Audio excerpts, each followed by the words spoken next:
by thanking you all so much for coming to be with us tonight to celebrate the 30th anniversary of Harris v. McRae.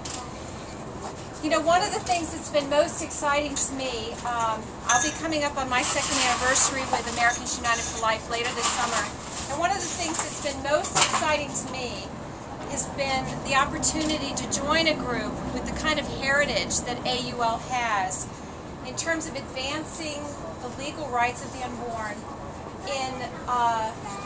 in the courts of law. And the victory that Americans United for Life had in Harris v. McRae in defending the Hyde Amendment in front of the Supreme Court was one of the most significant in our history. So it's very, it's an honor for us, for you all to be with us tonight to celebrate this event with us. It's particularly significant. I want to underscore the significance of celebrating this 1 week to the day before the nomination hearings for Elena Kagan get started for the Supreme Court. We won Harris v. McRae with one vote on the Supreme Court, with just one vote.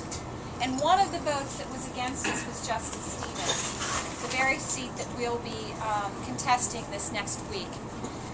So it's something of a bittersweet celebration, but I would want to emphasize the victory that we're celebrating, because we always want to keep the long-term view in mind. And when we're coming up on a fight like we do for next week, people keep saying to me, "What's your goal? What's your goal?" as we head into these hearings. And part of our goal is to remind people of the history and to remind people of how important these individual cases are in terms of setting the long-term strategic direction for defending life in our country. I'd like to take a minute before I turn things over to Bill, where we're going to hear from Ed Grant and Pat Truman to tell us a little bit more about the case and its significance. It's always a little bit daunting in a group like this where there's so many. Each and every one of you has contributed to AUL in some way, so it's a little daunting to select a few people. But given the fact that there are some very important people with us tonight who were involved in the case, I'd like to take a minute and thank and point out a few people that I'd like for you to know. Some of you may want to be sure that you talk with them throughout the night.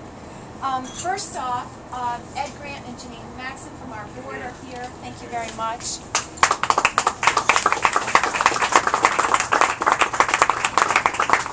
Standing next to Janine is Melinda Delahoyd, who I'm sure you all know is now president of CareNet, but we're very proud to claim as an AUL alumnus.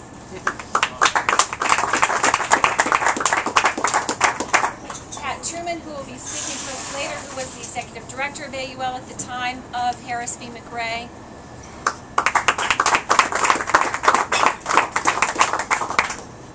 I haven't seen Helen Alvarez yet, but I understand she is on her way. Helen, are you here?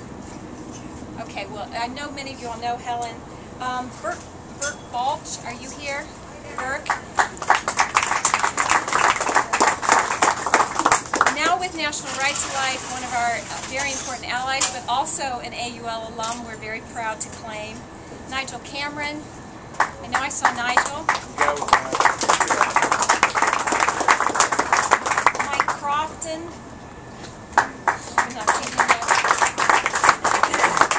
Professor Bob Destro. I don't think Bob's here. Mary and Nick Eberstadt, I don't believe they're here yet, but they are coming. Oh, there you go. There you go. Are you here? I haven't seen you yet. Hey. Lee Edwards. Is he here yet? I haven't seen Lee yet. Okay, we are hoping that Lee's going to make it. He told us he would be joining us. He was one of the original members of the AUL Advisory Board. John Keon, is he here yet? Not yet. Not John. Patrick Kelly from the Knights of Columbus. Patrick, I know you're here. Thank you very much. Jerry Mitchell, I haven't seen him yet. I haven't seen Jerry. Jerry. And I also, Joe Scheidler, thank you so much for being here.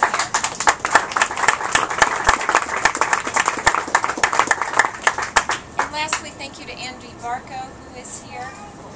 Thank you, Ed. So I know it's hot, so I will make my remarks just very short there, because I'd like to turn it over now to Bill Saunders, who I'm sure most of you know. Bill is such a remarkable asset for Americans United for Life. We're so honored to have him heading up our legal department.